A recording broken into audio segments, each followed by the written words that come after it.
Hello guys, അങ്ങനെ 3-4 ദിവസം എടുത്ത് നമ്മുടെ ആക്ഷൻ കിങ് അർജുൻ കഥ എഴുതി സർജൻ നായകനാക്കി എടുത്തൊരു പടമുണ്ട്.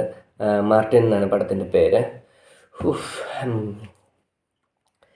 കാണാൻ തുടങ്ങിയപ്പോൾ തൊട്ട് അതിനകത്തും മറ്റേ കങ്കുവ സിനിമയ്ക്കകത്തെ പോലെ നായകൻ മെയിൻ ചെയ്യുന്നത് എന്താ പറഞ്ഞാലും അലർച്ച മാത്രമേ അതിനകത്തുള്ളൂ.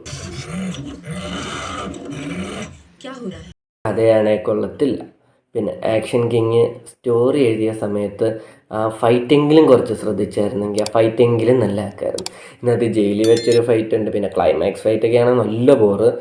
പിന്നെ അവിടെ ചെയ്തേക്കുന്ന VFX ഒക്കെ ആണെങ്കിൽ ഭയങ്കര ബോറായിട്ടാണ് ചെയ്തിരിക്കുന്നത്. പിന്നെ ഇതിനകത്ത് പറയത്തക്ക രീതിയിൽ നല്ലതൊന്നുമില്ല.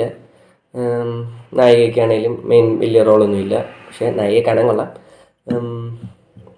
അല്ലാതെ ഈ പടത്തിൽ ഒന്നുമില്ല. സത്യം പറഞ്ഞാൽ ഈ പടം കണ്ടുകൊണ്ട് വലിയ ഗുണമൊന്നുമില്ല.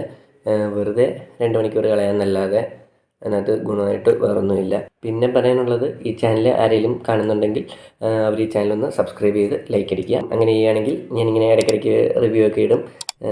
അതൊക്കെ എനിക്ക് പെട്ടെന്ന് കിട്ടും. പിന്നെ ഞാൻ ഇതിൻ്റെ മലയാളമാണ് കണ്ടത്. മലയാളത്തിൽ ഡയലോഗ് നല്ല അടിപൊളി ഡയലോഗാണ്. ഇനി ഇപ്പോഴത്തെ ട്രെൻഡാണോന്നൊന്നും എനിക്കറിയത്തില്ല. ഈ എല്ലാ സിനിമ എടുത്തിട്ട് ഈ അലർച്ച മാത്രം കൊള്ളിക്കുന്ന, എനിക്കതൊന്നും അറിയത്തില്ല.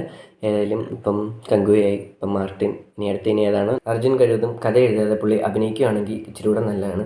പുള്ളിയുടെ സാഗും ആക്ഷനും ഒക്കെ നല്ല രസമായിരുന്നു. പക്ഷേ ഇനിയും കഥ എഴുതി ഇതുപോലെ വെറുപ്പിക്കാതിരിക്കുക. ഏതായാലും കുടുംബക്കാരെല്ലാവരും കൂടെ അഭിനയിച്ചും കഥ എഴുതിയും തകർത്ത് ഒരു പടം ഇറക്കി നല്ലതായിട്ട് പൊട്ടിച്ച് ബോക്സ് ഓഫീസിലും ഫ്ലോപ്പാക്കി വിട്ടിട്ടുണ്ട്. ഇനിയും അടുത്ത് വരുന്നവരെ നമുക്ക് വെയിറ്റ് ചെയ്യാം.